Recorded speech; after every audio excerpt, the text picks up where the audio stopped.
All right, so Petra has some amount of yards of ribbon and is going to cut the ribbon into some amount of pieces, equal pieces. What is the length of each piece of ribbon?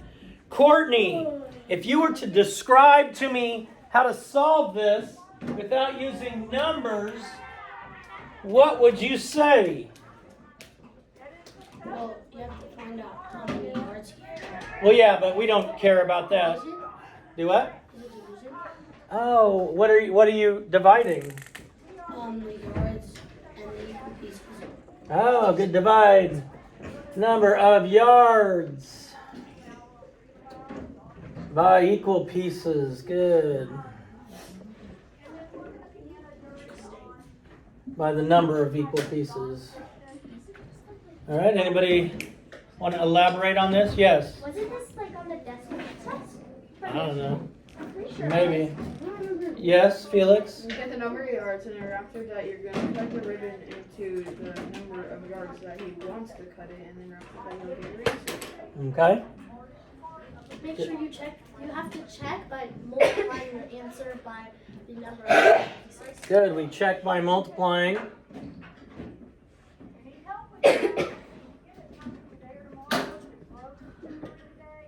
Check by multiplying.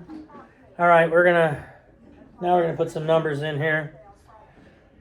17 and 42 hundredths yards into 26 equal pieces. Anna, is each piece going to be less than or greater than a yard, Anna? Oh no. It's not me. It's too early. McMurdo. He just Run! Go! Go! You know the camera's on, right? Stop! Killing me. You should just go and That All right. So Anna, is each of the equal pieces going to be less than or greater than a yard? Less than. How do you know? Because you cannot have 3 feet or less equal pieces of ribbon, because 17 and 42 hundredths cannot be divided equally by 26. Okay. It's gonna be less than any of those answers, because 26 is more than 17 and 42 hundredths, and you're dividing 17 and 42 hundredths by 26, so it has to be less than a whole number. Awesome sauce. So we're dividing, according to what Courtney told me, we're dividing 17 and 42 hundredths, and we're dividing that by 26. Now, when I'm dividing, I write out my multiples. So I would do 26 times 1 equals 20. That's not on the board. 26 times 1 equals 26. Times 2 equals 52. Times 3 equals 78. Times 4 equals 104. Times 5 equals 130? 130. Times 6 equals 156? 156.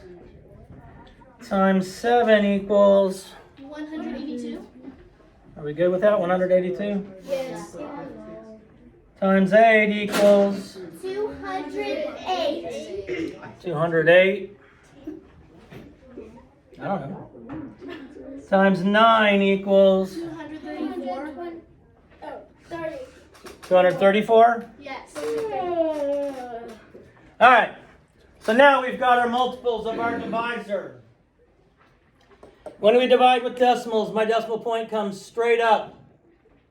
Straight up. Then I ask myself, does 26 go into 1? No. Does 26 go into 17? No.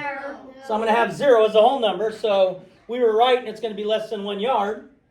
26 into 174. Yes. I come over here and I look, and I get as close to 174 as I can without going over, which is 156. 6, which is 156. I subtract 18, bring down the 2. As close to 182 as I can get without going over. 7. 7. 180. Subtract, I get 0. To check it, I would multiply 26 times 67. Now, when I'm multiplying by decimals, I just leave the decimal point out until I get my product. I don't put my decimal point in until I get to the product. Until I get to the product. And when I multiply, I should get 17 and 42 hundredths. 17 and 42 hundredths.